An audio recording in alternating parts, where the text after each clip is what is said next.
Olá pessoal, bom dia, sejam todos muito bem-vindos a mais um webinar Bra Software. Em nome da Bra Software, dou as boas-vindas a todos. Meu nome é Luiz Fabiano, sou responsável pelo Bra Software Academy, que é o nosso programa de capacitação, e é sempre um prazer ter vocês aqui com a gente mais uma vez. Vocês estão olhando aqui na tela de vocês, os nossos canais digitais, o LinkedIn e o Instagram. Através do QR Code, vocês aproximam o celular de vocês, não precisa ter nenhum software instalado, só abrir a câmera do celular e conseguir seguir a gente. Aqui vocês vão sempre receber as nossas novidades, né? Como é que a Bra Software tem se posicionado em relação às principais tendências de mercado, as principais tendências e processos para a transformação digital. Então a gente convida vocês aqui a nos acompanharem também em nossos canais digitais. Antes de passar a palavra para o Alan Ramires, nosso especialista dentro da nossa área de Apps em Infra, ele vai se apresentar aqui melhor para vocês. Mas eu queria dar algumas dicas, tá bom, pessoal? Lembrando, essa apresentação ela está sendo gravada e ao final do nosso webinar nós vamos compartilhar com vocês, para quem se inscreveu, através dos nossos formulários, encaminharemos o link, né, de acesso ao vídeo para vocês. E também, durante a apresentação, vamos disponibilizar os nossos chats. Fiquem extremamente à vontade para poder nos contatar no chat, que ao final nós abrimos para poder responder as perguntas, tá bom, pessoal? Bom, vou passar aqui a palavra para o Alan. Alan, fica com você, bem-vindo, bom dia. O pessoal agora está com você. Pessoal, ótimo evento a todos e até mais. Grande abraço. Obrigado, Fabinho. Bom dia a todos. Meu nome é Alan Ramires, trabalho no time de Apps em Infra dentro da Bra Software, né, onde a nossa expertise é mais focada para esse cenário de aplicação e infraestrutura. E hoje a gente vai estar abordando alguns temas, né, que estão bastante latentes aí no mercado de nuvem, né? Falar do conceito mais clássico de máquina virtual, entrando na abordagem de container e como que a gente consegue utilizar de uma maneira mais inteligente essa tecnologia e quando que eu consigo estar utilizando ela, e também abordando o tema serverless, que é relativamente novo, né, vamos dizer assim, não é um tema que vem sendo falado, né, nos últimos tempos, com bastante foco em como eu consigo mudar o meu conceito de contratação de nuvem, de infraestrutura, e como que eu consigo mover o meu negócio para essa camada de computação, onde existem algumas abstrações que a gente vai aprofundar um pouco de quais são os serviços, como que a gente consegue estar utilizando, qual que é o melhor cenário para a gente começar a abordar cada uma dessas tecnologias. Antes de começar a falar de máquinas virtuais, só reforçar, né, como o Fabinho tinha iniciado, a gente vai ter um tempo aí de 1 hora para estar apresentando para vocês o conteúdo. Qualquer dúvida que vocês tiverem, vocês podem estar utilizando o chat, mandando as dúvidas para que no final a gente possa estar respondendo, né? Caso não dê tempo da gente responder todas, a gente vai entrar em contato com vocês para ter um bate-papo e conseguir tentar sanar aí da melhor maneira possível quaisquer dúvidas que fiquem aí pendentes, tá? Iniciando o nosso bate-papo, né, falando de uma coisa bastante consolidada, né, que hoje que foi o início, né, do modelo de contratação em nuvem, né, as máquinas virtuais. Vamos falar um pouquinho da infraestrutura do Azure, quais são os SLAs que a gente consegue extrair dentro do modelo de contratação, quais são as disponibilidades de utilização e a elasticidade, como que a gente consegue trabalhar nesse modelo de contratação para o serviço de máquina virtual. Aqui é dando uma visão geral do mapa de como que o Azure hoje está disposto dentro do território, né, dentro do mundo, né, do globo. Hoje são mais de 54 regiões, né, de data centers que o Azure entrega ao redor do mundo. Cada uma dessas regiões é composta por 1 ou 3, né, de 1 a 3 data centers, né? Então, você pode ter como, por exemplo, a região leste 2 dos Estados Unidos. Ela é uma região, mas nessa região você tem 3 data centers, né? Então, você consegue trabalhar com até 54 regiões, né? Existem mais algumas que já estão aí em preview para serem entregues aí nos próximos meses, e a tendência é aumentar ainda mais esse leque. Para a América Latina, a gente tem o data center aqui no Brasil, né, que todo a América Latina consome esses recursos, né, que estão hoje alocados no Brasil, então você consegue ter essa proximidade, né, de utilizar os recursos em território nacional. Para quem precisa, por questões regulamentárias, né, ter os dados em território nacional, hoje você consegue estar trabalhando dentro desse cenário, utilizando a região sul do Brasil, que possui data center próprio do Azure. Aqui ainda aprofundando um pouquinho mais, falando a respeito da infraestrutura física, né, de como que a gente consegue estar trabalhando, quais são as metodologias, o que a gente consegue estar extraindo de disponibilidade para o nosso ambiente, deixando ele mais seguro, mais resiliente. Né? Hoje, como eu tinha mencionado, o Azure tem 54 regiões. Cada uma das regiões pode ter de 1 a 3 data centers, né? Vai depender de qual região que a gente vai estar trabalhando, como que ela está dispersa aí dentro do mapa. E geograficamente falando, quando você tem uma região com resiliência, né, de zonas, né, que é onde você tem 3 zonas, o que seriam essas zonas? Seriam data centers físicos segregados, né? Então, pensando numa região onde você possua 3 zonas de disponibilidade, você tem 3 data centers físicos, né, 3, vamos dizer assim, prédios segregados fisicamente, né, em endereços diferentes, onde eles atendem os requisitos mundiais, né, vamos dizer assim, de certificação de data center, para conseguir entregar toda a segurança e capacidade que você precise, resiliência dos seus dados, dos seus serviços, para a gente estar conseguindo trabalhar de maneira mais inteligente, aí, mais segura, utilizando a infraestrutura do Azure. Né? Todos esses data centers dentro de uma região, eles são interconectados por fibra, né? Eles entregam uma latência aí de menor que 2 milissegundos para você fazer toda a parte de replicação dos dados, né, entre os data centers dentro da mesma região, e você tem toda a possibilidade de fazer a segregação dos seus serviços dentro de uma única região, né, de maneira onde você empregue maior disponibilidade dos seus serviços. E você também tem uma região par, né, que seria uma região de réplica da região primária. Utilizando como exemplo o Brasil, né, hoje o Brasil ele ainda não possui mais do que uma zona, então ele possui um único data center, e ele possui uma região par, que fica nos Estados Unidos.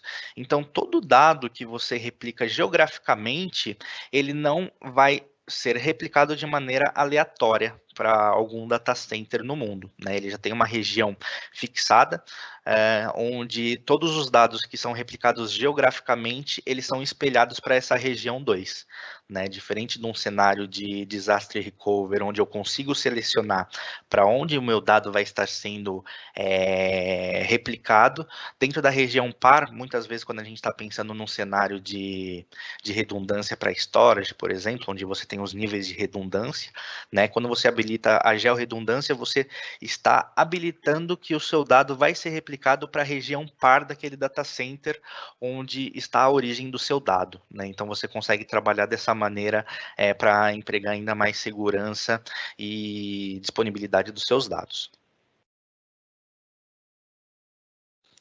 Aqui só passando por cima dos níveis de serviço, né, que são entregues dentro do Azure para determinadas camadas, de como que a gente consegue estar montando esses cenários e como que a gente consegue atender o objetivo, né, acho que entendo de quase todas as organizações, de você ter uma maior disponibilidade possível, né, ter o mínimo de downtime, o mínimo de tempo parado, seja por algum problema de infraestrutura, algum problema de rede, né? Então hoje a gente vai estar mostrando aqui alguns dos caminhos que a gente precisa estar percorrendo para conseguir alcançar o 99,99 de disponibilidade, né, utilizando a nuvem pública. Por padrão, logo de cara, quando você provisiona uma máquina virtual, seja ela Windows, seja ela Linux, quando você utiliza um disco SSD Premium, né, que é um disco performático, totalmente resiliente, né, com uma baixa latência, ele já te entrega 99,9 de disponibilidade, né? Então, só pelo fato de você estar subindo uma instância, utilizando uma imagem do Marketplace com um disco SSD Premium, já lhe é entregue, garantido, né, por contrato 99,9 de disponibilidade. Pensando num cenário onde você precise aumentar esse nível de disponibilidade, você consegue subir um degrau, né, no que diz respeito à disponibilidade dos serviços, você consegue subir para 99,95% de disponibilidade, né, que seria um cenário que eu vou apresentar mais detalhadamente, que é utilizando o Availability Sets, né, que é um recurso nativo do Azure, e você consegue ser ainda mais resiliente, subindo para 99,99% de disponibilidade, trabalhando no conceito de Availability Zones, recurso nativo também do Azure, que eu vou estar apresentando nos próximos slides mais detalhadamente, né? E uma coisa interessante também que a gente também consegue mencionar é que nativamente o Azure possui o serviço de Site Recover, né, para você conseguir estar replicando as suas instâncias para uma região secundária que você defina qual vai ser ela, onde no caso de você ter alguma catástrofe, algum problema regional que deixe o data center incomunicável, ou a região do data center, né, que você seleciona a região do Azure, que você selecionou esteja incomunicável, você consegue trabalhar com o Site Recover, né, para fazer toda a replicação do seu ambiente para uma outra região. E você tem também aquela camada que eu acabei mencionando no último slide, que é trabalhar com regiões par dentro das camadas de armazenamento, habilitando a georredundância, né? Então você tem algum desses caminhos a seguir quando a gente está falando de disponibilidade dentro do Azure, pensando num cenário de máquina virtual, né? O conceito em cima de máquinas virtuais. Trazendo agora no detalhe o Availability Sets, né, de como que funciona o Availability Sets para a gente mirar naquele cenário de disponibilidade de 99,95% durante um ano. Basicamente, eu trouxe aqui um cenário, exemplo, para que a gente consiga pensar em uma analogia como que funcionaria isso, né? Eu trouxe aqui um cenário simples, né, de alta disponibilidade, né, convencional, onde dentro de um data center on-premise, né, dentro de uma infraestrutura local que você tenha, você trabalharia dessa maneira. Você tem uma aplicação que precisa ter uma alta disponibilidade, né, em caso de falha ou problema do sistema operacional, falha da aplicação em uma instância, você tem uma outra que faz esse balanceamento, né? Caso uma fique inacessível, você não fica inoperante porque você já tem uma outra trabalhando balanceada, né? Esse é o modelo mais convencional aí de alta disponibilidade que a gente tem, um conceito que a gente traz do on-premise. Quando a gente trabalha nesse modelo dentro do Azure, a gente precisa entender que da mesma maneira que se a gente fizer esse balanceamento de uma maneira errada dentro do ambiente local, a gente corre riscos, né? Dentro do Azure, qual que seriam os riscos que podem acontecer de você provisionar duas máquinas virtuais, colocar um load balancer na frente, né, e da sua aplicação não ficar disponível, não ter a disponibilidade que você acha que teria trabalhando num cenário de HA. Né? Então, o primeiro risco seria as duas máquinas virtuais que você provisionou, elas compartilharem o mesmo host, né? O mesmo host físico, o mesmo servidor, o mesmo Hyper-V. Isso pode acontecer, né? O provisionamento é feito sob demanda, então se você for provisionar duas máquinas virtuais e tiver um host com capacidade para essas duas máquinas, ele vai colocar lá as suas instâncias, o seu load balancer vai colocar dentro de um único host. Isso pode acontecer, tá? Então, esse é um primeiro problema, né? A gente sabe que se você estiver dentro do mesmo host, né, dentro do mesmo servidor físico, e o servidor físico vir a ter algum problema de conectividade, algum problema físico de disco, por exemplo, enfim, você pode acabar tendo a sua aplicação prejudicada, porque você está compartilhando o mesmo recurso físico, né? E um outro risco que você corre é as duas máquinas virtuais estarem dentro do mesmo domínio de falha, né? O que seria esse domínio de falha? Fazendo uma analogia ao ambiente tradicional, ao ambiente on-premise, né? O data center que você tem dentro de casa, é quando a gente pega aquele modelo, trazendo aqui um exemplo, né? A gente pega um servidor, compra um novo servidor, vai instalar ele dentro do nosso data center, dentro do nosso rack, né? A gente comprou ele com redundância de rede, né? Tem duas network controllers, a gente tem duas fontes, né? Fontes redundantes, quando uma parar, a outra assume e você não tem a indisponibilidade do seu servidor. Porém, existem alguns erros, assim, vamos dizer, entre aspas, tradicionais que podem ocorrer, né, quando você não faz um projeto bem pensado, você não executa da maneira correta. O que pode acontecer é que essas duas placas de rede que você comprou em redundância para o servidor físico, elas serem espetadas no mesmo switch, ou seja, se o switch der algum problema, o seu servidor fica sem conectividade de rede. A mesma coisa serve para as fontes redundantes. Você tem duas fontes, você conecta as duas fontes na mesma régua por engano, né? Acabou sua redundância. Se der um problema na régua onde você tá espetado esse servidor, se der algum problema no circuito onde ele está, você realmente vai perder todas as suas aplicações porque a redundância não foi feita da maneira correta. A mesma coisa acontece dentro do Azure, né? Você consegue ter a possibilidade de trabalhar com opções de redundância, porém você tem que saber aplicar da maneira correta, né? Caso você não aplique da maneira correta, você está sujeito a passar por alguma falha dentro da sua aplicação. Então, o conceito de availability set, como que seria? Né? Você tem esse mesmo cenário de duas máquinas e atrás delas na frente delas um load balancer, só que quando você habilita o availability sets, você está fazendo com que o Azure ele entenda que essas máquinas elas não podem estar nem no mesmo host físico e nem no mesmo domínio de falha. Né? Então, quando você cria um availability set, que é um recurso dentro do Azure, e você coloca máquinas virtuais dentro desse availability set, você está forçando o Azure a pegar essa máquina virtual e colocar em um domínio de falha primário, e pegando a segunda máquina virtual e colocando ela num domínio de falha secundário, ou seja, fazendo uma analogia como se a gente colocasse a primeira máquina num rack físico distinto e a segunda num outro rack físico que vai ser alimentada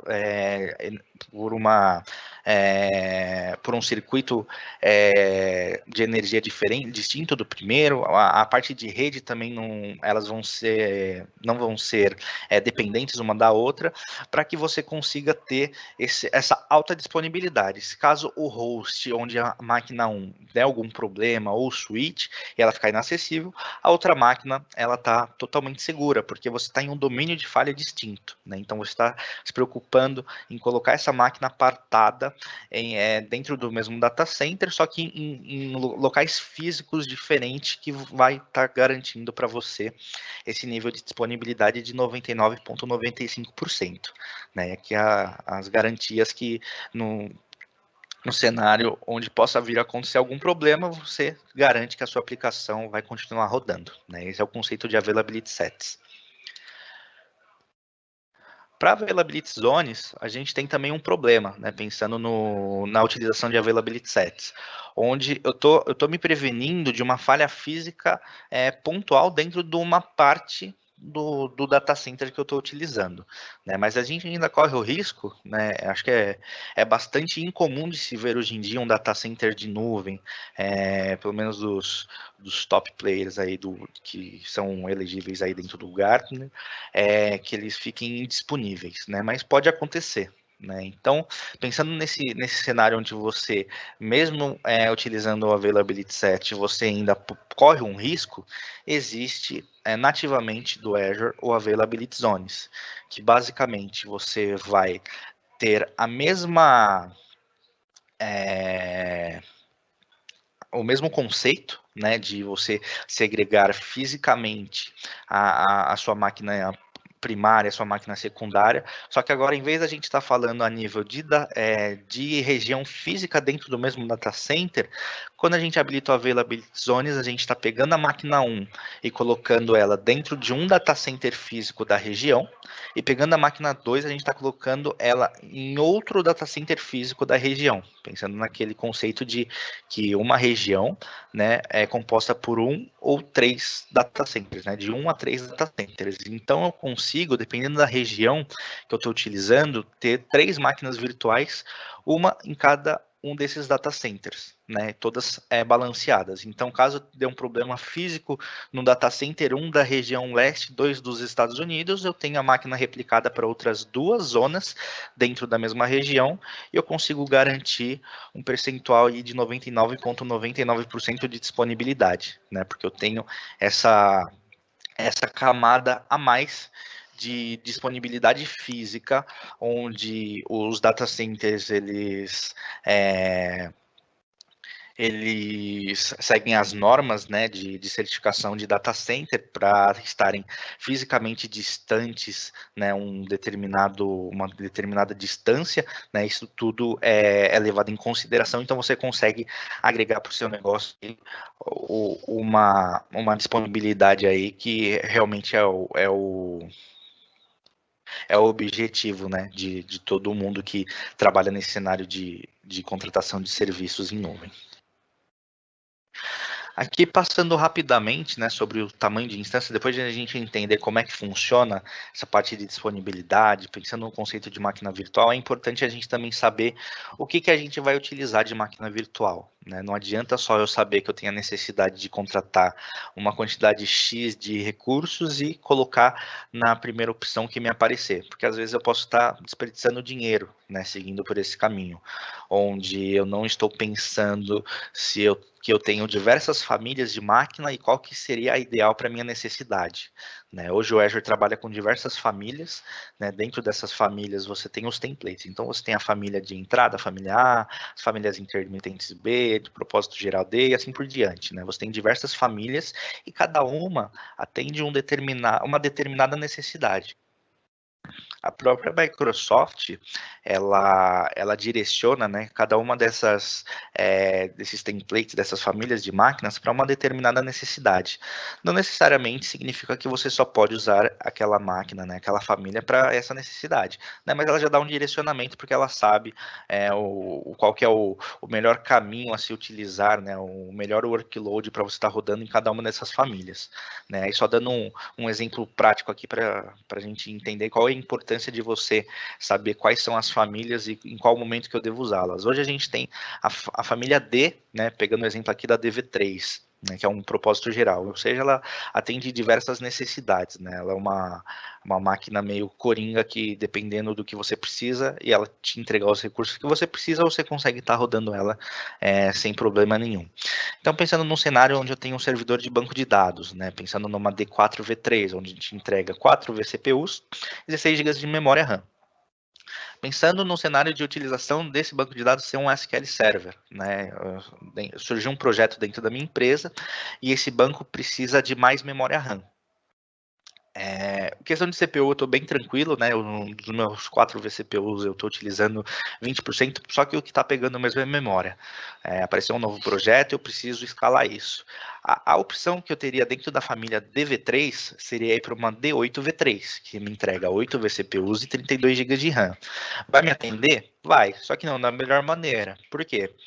Quando eu subo, quando eu faço essa crescente de tamanho de template dentro da mesma família, eu estou fazendo um investimento não inteligente, porque eu estou crescendo o custo em licenciamento de Windows e SQL, né, que é baseado em vCore, então estou saindo de 4 vCPUs para 8 vCPUs, eu estou tendo um acréscimo aí de investimento em licenciamento, eu estou tendo um acréscimo de recurso físico, né, de vCPU, de recurso lógico, na verdade, né, de processamento, e vou ter o acréscimo no que diz respeito à memória RAM. Né? Então, de 4 itens que eu vou ter um custo elevado, eu só precisaria do último item, que seria a memória. Né? Então, pensando nesse cenário, você subiria a sua aplicação funcionaria, só que você estaria pagando um dinheiro, desembolsando um dinheiro aí bastante mais alto se você optasse por estar utilizando a instância da família de memória otimizada, que é a E4, é a família E, né? Para esse cenário aqui que eu estou trazendo para vocês. Então, ao invés de utilizar uma D8V3, eu poderia estar utilizando uma E4V3, que vai me entregar 4 vCPUs, ou seja, não vou ter acréscimo no que diz respeito a licenciamento Windows e SQL, não vou ter um acréscimo de valor referente a vCPUs, que eu vou estar contratando e não utilizando, porém, ela entrega uma proporção maior de memória por vCPU. Então, ao invés de eu ter 4 vCPUs e 16 GB, eu vou ter 4 vCPUs e 32 GB. Então, para esse cenário, vai me atender super bem, onde eu não preciso estar contratando recursos que eu não vou estar utilizando.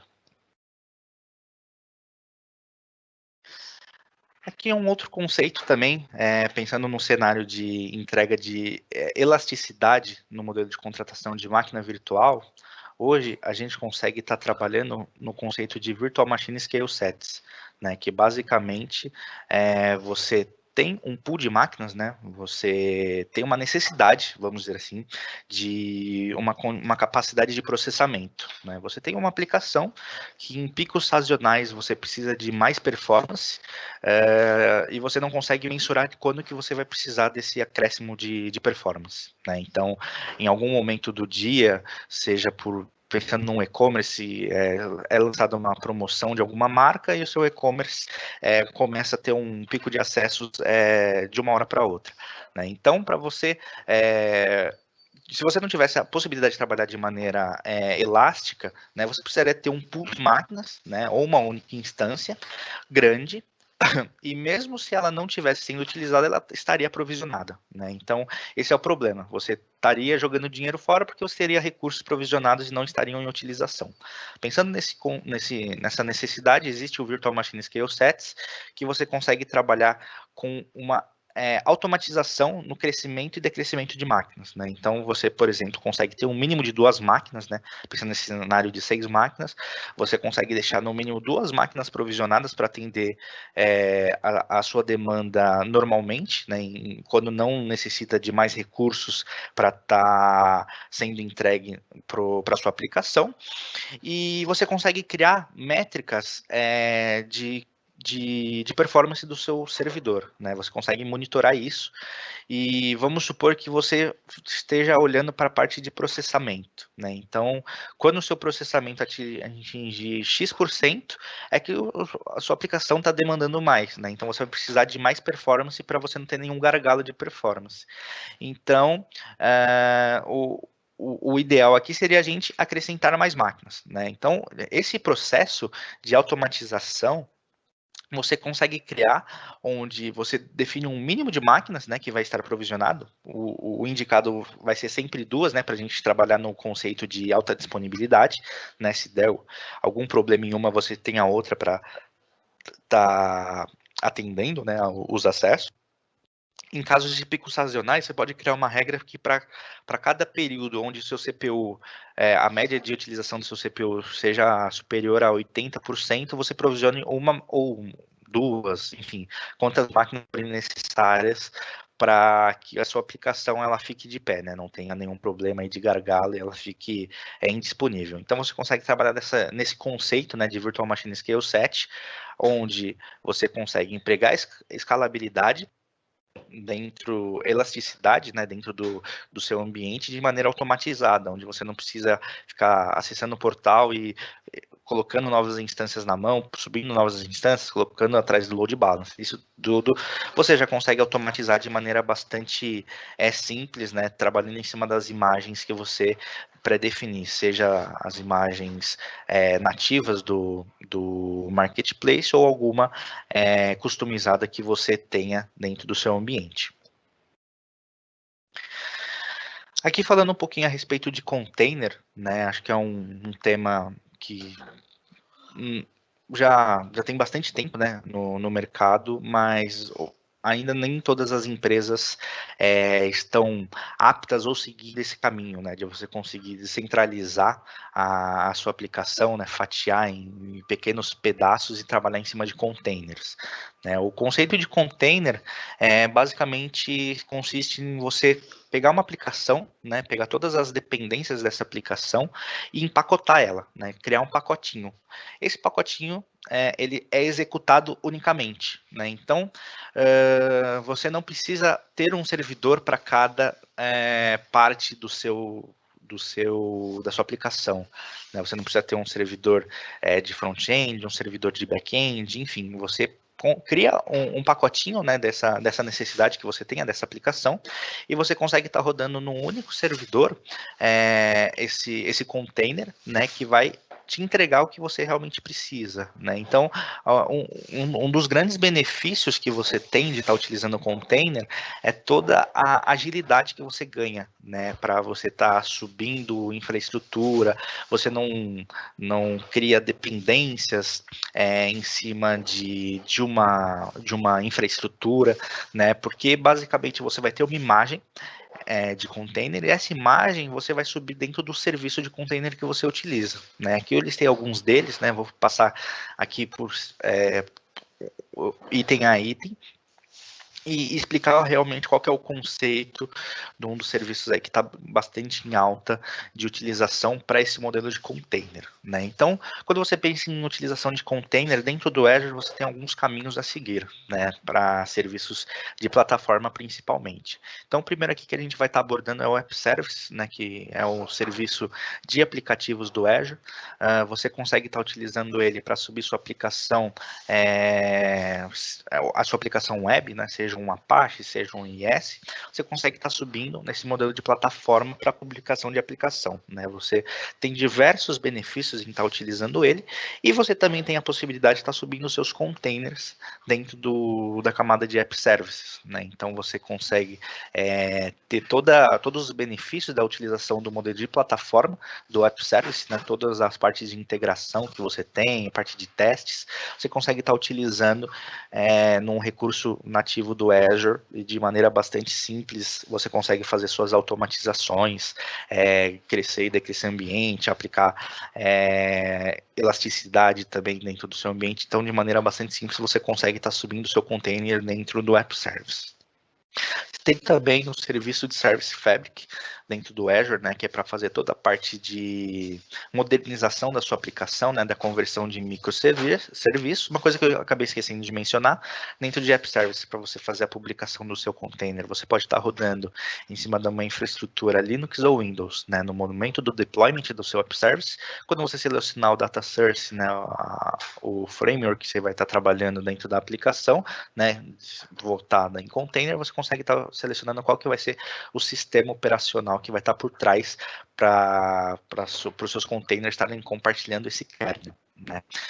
Quando a gente fala de Service Fabric, a gente está falando de um mundo Windows, né? Service Fabric é uma ferramenta nativa da Microsoft, né, desenvolvida para fazer toda a parte de orquestração, né, de containers usando o Windows Server, né, para fazer todo esse gerenciamento dos seus containers. O Kubernetes Services, né, dentro do Azure, você consegue estar trabalhando com essa camada de Kubernetes, né? Você tem o serviço de plataforma do Azure, que é o Azure Kubernetes Service. Você consegue estar utilizando toda essa camada, que a gente vai aprofundar um pouquinho mais no próximo slide, falar de como é que funciona, quais são os benefícios de utilização desse serviço que está bastante em alta, né, no mercado. Muitas empresas estão seguindo pelo caminho de utilização de container, e quando se fala para você começar da maneira correta, talvez seja um cenário onde você vá para o serviço de Kubernetes, que ele entrega diversos benefícios no que diz respeito à performance, resiliência, escalabilidade, né? É um serviço bastante utilizado. Você tem também, pensando no cenário de Azure ainda para trabalhar em container, você tem o Container Instance, né, que basicamente você sobe um pequeno recurso dentro do Azure e você associa esse pequeno recurso a um container, né? Então, para cada container que você tenha, você sobe um Container Instance e você consegue startar ou pausar ele, né, estopar ele para ele ficar inacessível a qualquer momento, né? Então, é um modelo também bastante simples de você subir ambientes pequenos em container, né? Você tem toda essa possibilidade de estar trabalhando em cima de Container Instance, que é um modelo mais criou que o mais simples de você estar trabalhando, um comparativo aqui de todas as soluções, é o Container Instance e o App Service, né? E você tem também a possibilidade de estar utilizando todo o ecossistema de soluções que rodam em container dentro do Azure, né? Que ele é totalmente compatível com soluções open source.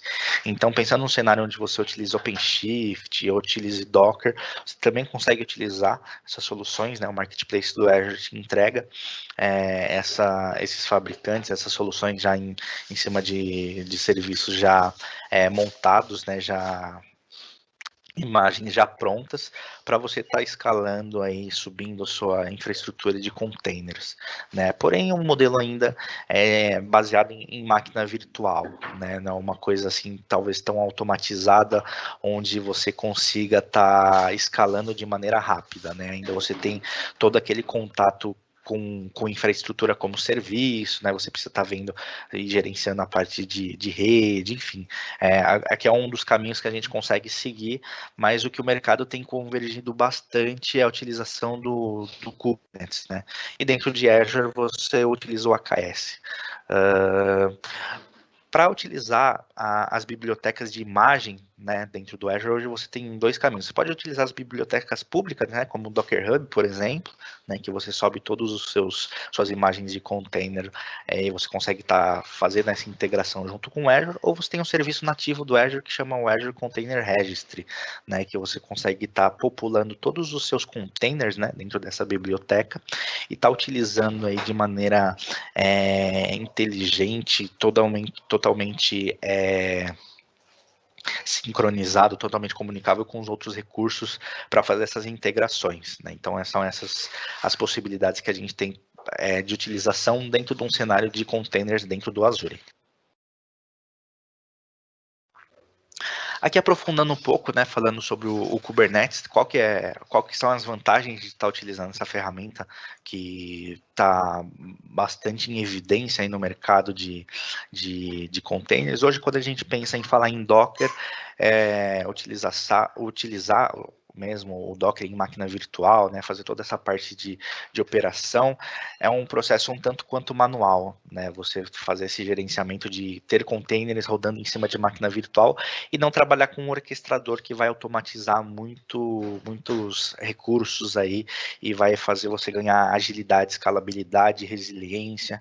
Então, pensando nesse cenário, existe o Kubernetes, né, que é um serviço open source que você consegue estar utilizando, e dentro do Azure você tem o Azure Kubernetes Service, que é o serviço de plataforma do Kubernetes, né, para fazer toda a parte de orquestração dos containers, né, que ele traz alguns insights, né, que você consegue trabalhar de maneira rápida, escalável e resiliente, eliminando a sobrecarga das operações e manutenção, né. Então, todos os benefícios que você tem hoje, pensando no modelo de utilização de serviços de plataforma como serviço, dentro do Azure você tem a possibilidade de utilizar o AKS para fazer a orquestração dos seus containers, né? Aqui eu trouxe um desenho de como que funciona essa estrutura hoje, como que fica disposta a organização de serviços dentro do Azure. O conceito, né, a arquitetura de um Kubernetes é você ter o seu masternode, né, onde você vai fazer todo o gerenciamento e orquestração dos seus containers, e você tem os worker nodes, que é onde você vai publicar os seus pods, né, publicar os seus containers, e eles vão ser acessados através da internet. Quando você faz o provisionamento disso de maneira manual, né, você tem a necessidade de ter um conhecimento avançado no que diz respeito à parte de configuração do Kubernetes, que não é tão simples, né? Você trabalha gerando muito certificado para conseguir fazer toda essa comunicação criptografada entre os nós master e os worker nodes, né? Então você tem aí um trabalho bastante grande para conseguir provisionar a sua infraestrutura. Quando a gente pensa em utilização do AKS, né, já o serviço de plataforma do Azure, inicialmente, você faz a configuração, o provisionamento do seu masternode, né? Mas essa configuração é totalmente via portal, né? Você só vai preencher algumas informações, nome, como que vai estar trabalhando, e a partir do momento que você starta o provisionamento disso, essa camada se torna abstrata para você. né? Então, esses 2 servidores que estariam aqui trabalhando em alta disponibilidade para ser o seu nó master, eles vão ser uma camada que você não vai precisar gerenciar, por ser um modelo de serviço em plataforma, né? Então, você já tem esse benefício de não precisar gerenciar mais 2 instâncias, né? E um dos diferenciais do Azure, né, no que diz respeito a Kubernetes, é que você tem a possibilidade, né, de não ter custos dentro dessa camada. Por quê? Normalmente, quando você vai provisionar, você tem a necessidade de ter 2 recursos, 2 instâncias aqui trabalhando em alta disponibilidade, para que você faça o gerenciamento de todos os seus nós e publicação dos seus pods. Quando você utiliza o Azure, essa camada aqui não tem custo para você. Então, ela não é gerenciada por você, né? Toda a parte de manutenção é entregue através da Microsoft e você não tem custo aqui. Então, essa camada realmente ela é totalmente transparente, o seu custo vai estar em cima dos seus worker nodes, né? Então, em cima dos seus worker nodes, você vai trabalhar, né, em toda a parte de regras de entrada, de saída, quantidade e escalabilidade, né? Que um dos grandes diferenciais do Kubernetes é você conseguir escalar de maneira bastante rápida, né? E aqui um outro insight, né? Sem colocar os seus aplicativos offline. Você consegue dimensionar todos o seu farm de máquinas, todo o seu cluster, para trabalhar de maneira automatizada, né? Para crescer instâncias, decrescer instâncias, isso tudo acontece muito rapidamente, né? E você só vai pagar por uso, né? Enquanto você tiver X instâncias dentro do seu cluster, você vai pagar um valor. Quando você tiver X instâncias mais 20 que você precisou por um pico sazonal dimensionar, né, escalar mais instâncias para atender uma necessidade sazonal, você consegue acrescentando essas máquinas dentro do seu cluster e você só vai pagar enquanto elas estiverem habilitadas, né? Uma vez que você fizer o processo reverso, até quando já tiver passado essa demanda pontual, as máquinas elas são removidas do seu cluster e você só realmente volta a ter o custo em cima das que você deixa como padrão para atender às suas necessidades, né? Então esse daqui é um overview falando um pouquinho de Kubernetes, que é o serviço aí que tá bem latente aí no mercado e de entrega aí com bastante maestria toda a parte de orquestração dos seus containers. Agora, entrando um pouquinho, né, a respeito do conceito de serverless, o que a gente consegue extrair de serverless, qual que são os benefícios e quais são alguns dos serviços que eu consigo estar trabalhando dentro do Azure. Inicialmente, a gente precisa entender o que é o serverless, né? Um termo talvez não seja tão novo, né? Mas acho que muita gente já ouviu falar, mas não entende realmente como é que funciona, o que realmente é o serverless, quando que um serviço é serverless e quando é um serviço PaaS, né? Então, quando a gente entende por serverless, é quando você elimina a necessidade de você gerenciar infraestrutura, né? Gerenciar servidor, máquina. Então, essa camada ela fica abstrata para você, né? Então, pensando num cenário de aplicação, por exemplo. Hoje o Azure ele tem um serviço, né, que no próximo slide eu vou falar um pouquinho mais detalhadamente, onde você consegue estar rodando toda a sua estrutura de back-end e você não precisa se preocupar em qual vai ser o tamanho da máquina que eu vou estar rodando aquilo, né? Se eu vou precisar ter uma máquina no tamanho X para aguentar a minha carga de utilização.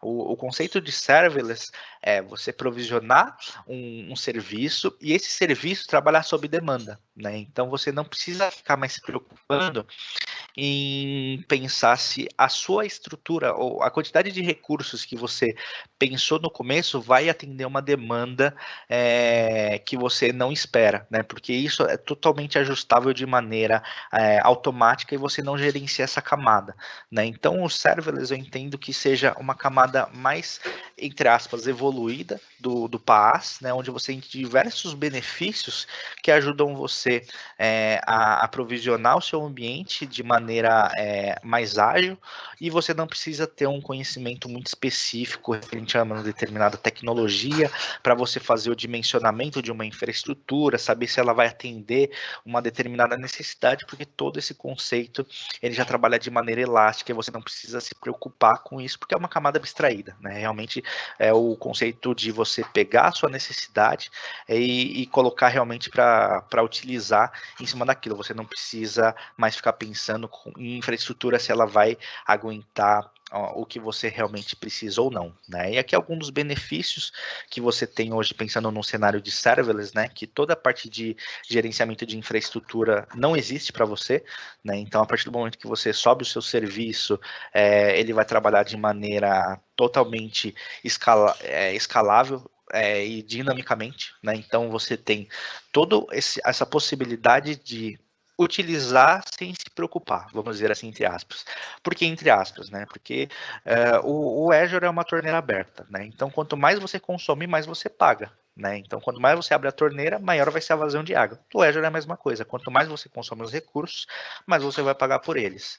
Então, existe uma necessidade de você ter o controle do seu ambiente, né? Saber trabalhar de maneira governada para você conseguir mensurar o que você realmente precisa. Se sua aplicação está trabalhando da maneira que seria necessário ela trabalhar, né? Pensando no cenário de mitigar custos que não fazem parte da necessidade da solução. Né? Então, existe a necessidade de você ter esse controle, de você ter essa governança em cima do que a sua aplicação, do que o seu serviço está utilizando e ver se realmente ele está utilizando de maneira inteligente, né? Para você não ter uma surpresa no final do mês, né? Quando chegar a fatura, porque você utilizou de uma maneira sem controle. Né? Então você tem alguns outros benefícios também, né? Como um menor tempo de colocação no mercado. O que seria isso?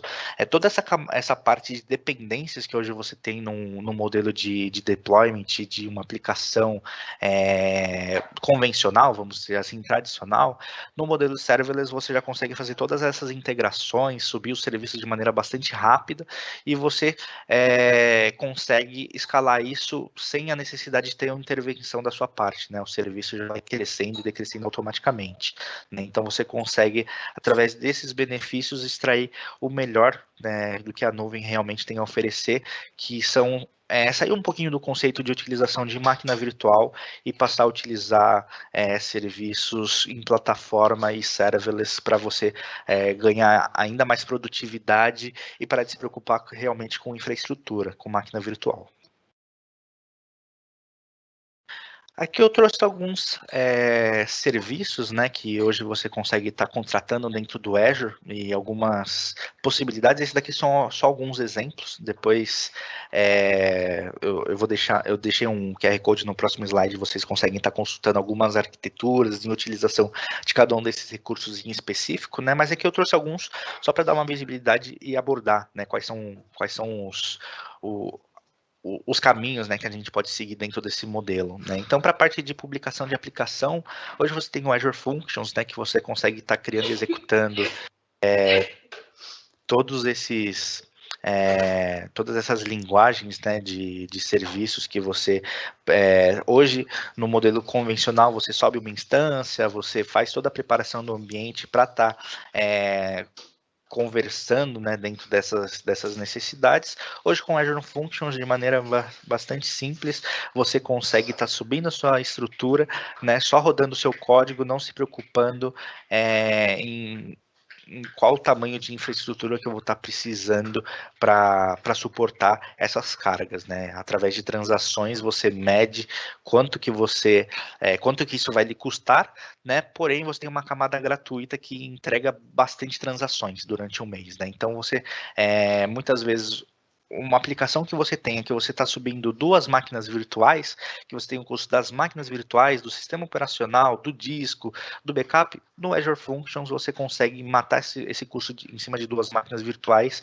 utilizando a camada gratuita, né, que te entrega aí um leque bastante interessante de possibilidades. Pensando na camada de dados, né, hoje você tem a camada de plataforma do Azure, né, que é o Azure Database, focado para SQL, MySQL, SQL.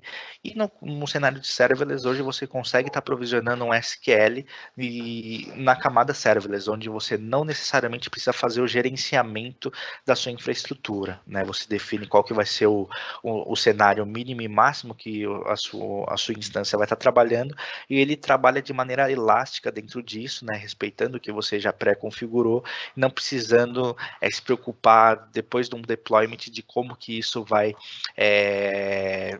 ser necessário, né, de quanto que de performance será necessário para você atender uma determinada uma necessidade, um determinado projeto. Pensando no cenário de desenvolvimento, né, hoje você também tem o Azure DevOps, né, que também é um serviço serverless, pensando na necessidade, né, de deployment, do ciclo de deployment da sua aplicação, né, de continuous integration e continuous delivery. Hoje o Azure DevOps ele te entrega essa camada sem você ter a necessidade de ficar se preocupando com infraestrutura, né? Tudo isso já é gerenciado e entregue pela Microsoft, você realmente não precisa se preocupar com camada de infraestrutura, você simplesmente utiliza o serviço para fazer todo o gerenciamento da sua aplicação. E para a parte de Blob Storage, eu trouxe aqui um exemplo bastante interessante, que talvez nem todo mundo saiba, mas o Blob Storage você paga por armazenamento e transações, né, por chamadas de API dentro da sua camada de armazenamento. Então, o Blob Storage também é um serviço serverless, porque você não necessariamente precisa se preocupar em camada de infraestrutura para aquele armazenamento estar disponível ou não. Conforme demanda, você vai utilizando, vai consumindo, ele vai te entregando mais possibilidade de armazenamento nos seus terabytes, nos seus petabytes. Isso você não precisa ter nenhuma interação, ele já escala automaticamente para você.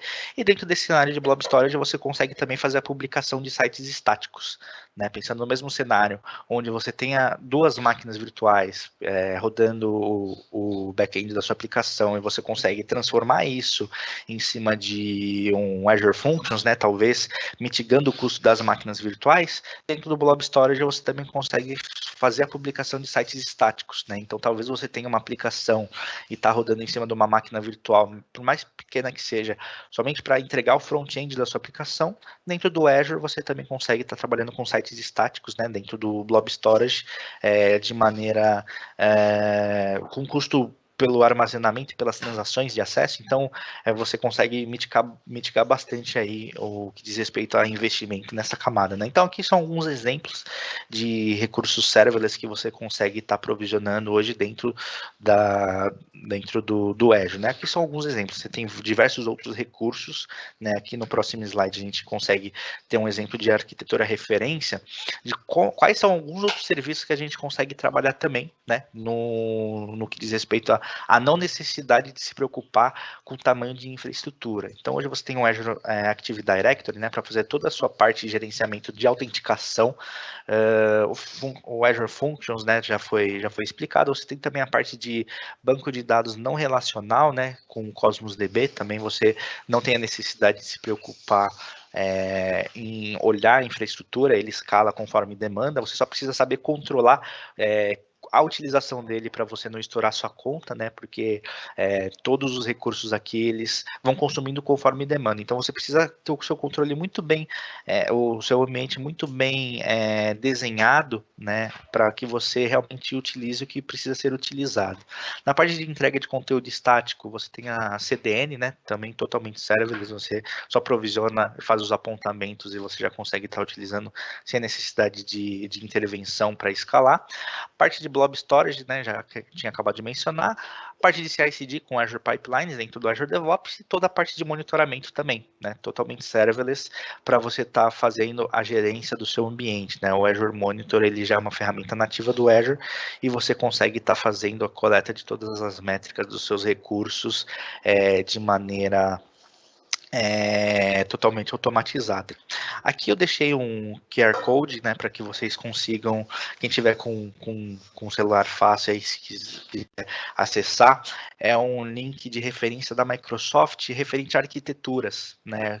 Aqui é um exemplo que a gente trouxe, mas lá você tem diversas referências de arquitetura, ele mostra o desenho, qual é o fluxo de transações, né, de onde a informação parte, para onde é que ela vai passar, e de lá você consegue ter referência de algumas outras possibilidades de arquiteturas, de utilização de recursos serverless, de recursos que utilizem containers, de recursos que utilizem máquinas virtuais dispostas dentro de um availability zone, utilização de Kubernetes. Então, através desse link vocês conseguem estar consultando aí diversos desenhos para talvez ficar um pouco mais claro como que seria a utilização e a comunicação dos recursos aí dentro da estrutura que vocês pretendem estar provisionando.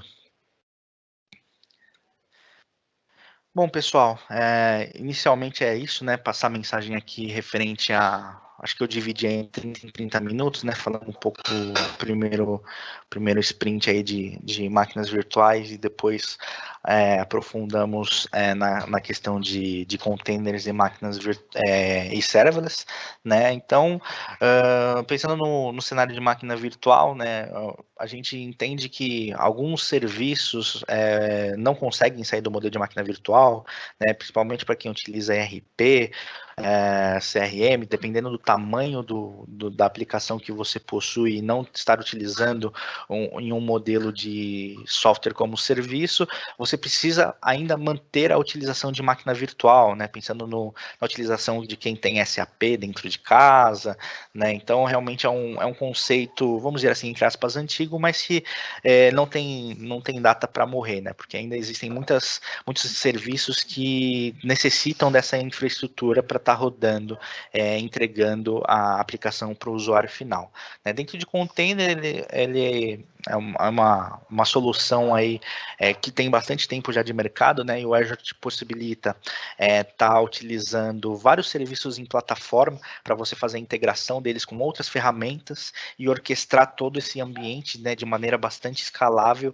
e ágil, né? Então, para cenários onde você tenha a possibilidade de trabalhar em containers, essas aplicações é super indicado, porque você consegue ter uma redução de custos, né? Se você fizer um comparativo com máquina virtual, você consegue ter toda a parte de elasticidade, toda a parte de resiliência, trabalhando nesse conceito.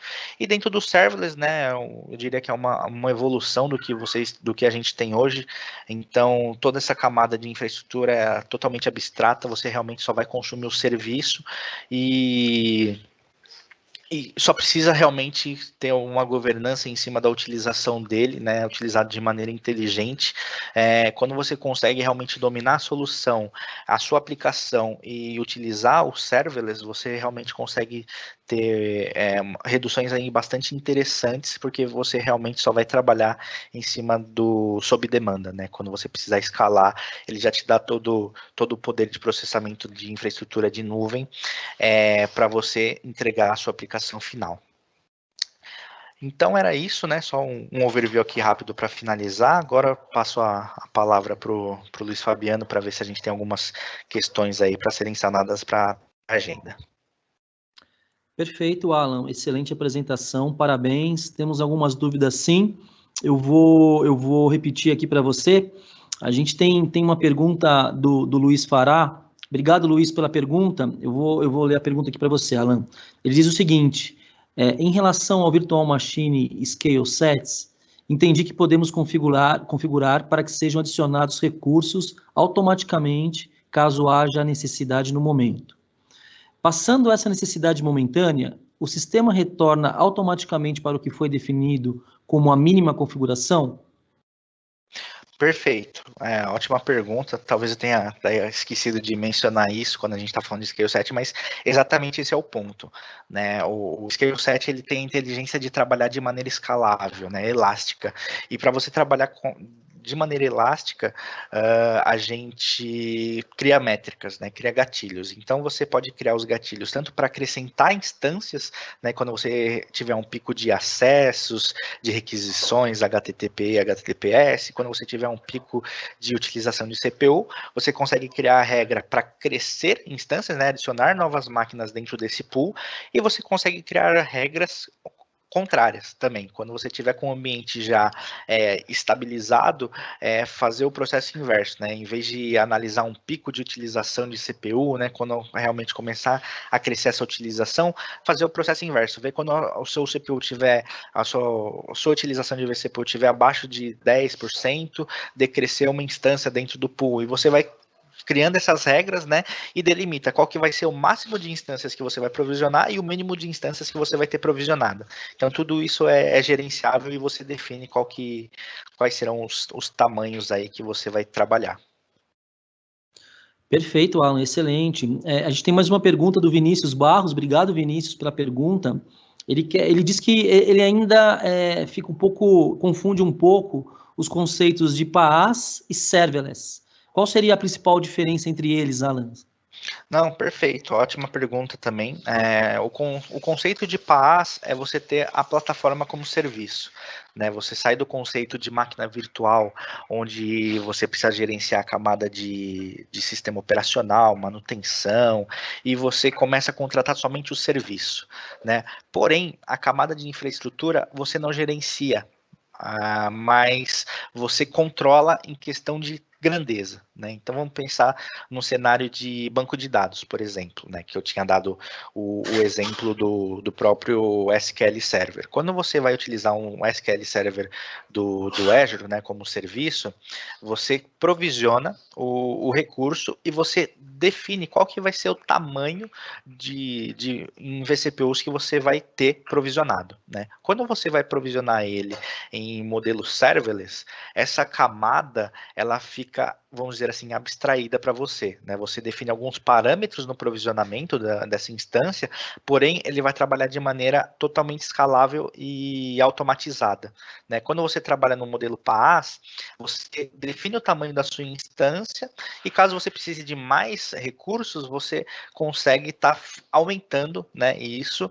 Porém, dentro do modelo serverless, você dimensiona, porém, quando você utiliza, ele vai crescendo e decrescendo de maneira automatizada, né? Você passa a não ter a necessidade de saber quanto de recursos você está utilizando. Isso ele já faz de maneira totalmente não gerenciada, né? Então, essa camada de infraestrutura, né, de você ter a grandeza de quanto de memória RAM eu estou utilizando, quanto de CPU, ela fica abstrata, né? Totalmente automatizado aí para você parar de ter, vamos dizer assim, entre aspas, mais uma preocupação e realmente focar no negócio, na aplicação. Excelente, Alan, muito bom.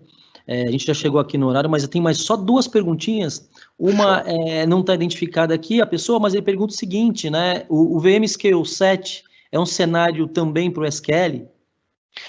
Para o SQL, ele não é indicado devido à consistência, né, dos dados. Quando a gente fala de banco de dados, existe a necessidade de você ter consistência nele, né? Quando você quer ter um banco escalável, a gente começa a pensar num cenário de banco de dados não relacional, né? Como por exemplo o Cosmos DB, ele é um banco de dados totalmente escalável, né? Não relacional. Então você, conforme demanda, você vai utilizando, ele vai te entregando a performance que você precisa.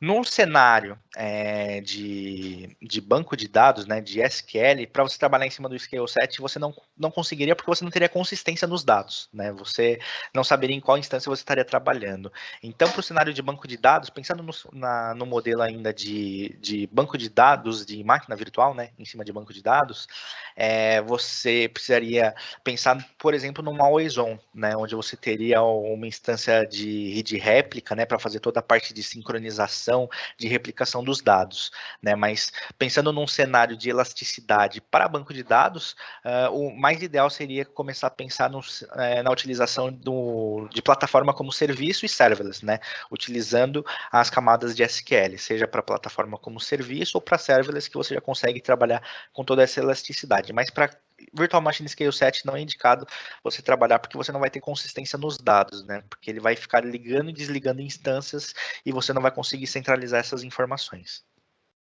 Perfeito, excelente, muito bom. Então, para a gente finalizar aqui, só para não estourar mais ainda do tempo, tem uma pergunta, tá anônimo aqui, mas ele diz o seguinte: como eu pago por serviços serverless? Bacana. Serviço serverless vai depender bastante de qual serviço que a gente está falando, né? Como o próprio Azure ele tem, cada recurso tem sua métrica, né, de bilhetagem, o serverless não é diferente. Então, se você está falando de um Azure Functions, você tem a bilhetagem por operação. Se você está falando de Cosmos DB, você tem a bilhetagem em cima das RUs, né, que é uma métrica de utilização desse serviço. Se você está falando de blob storage, está falando de giga.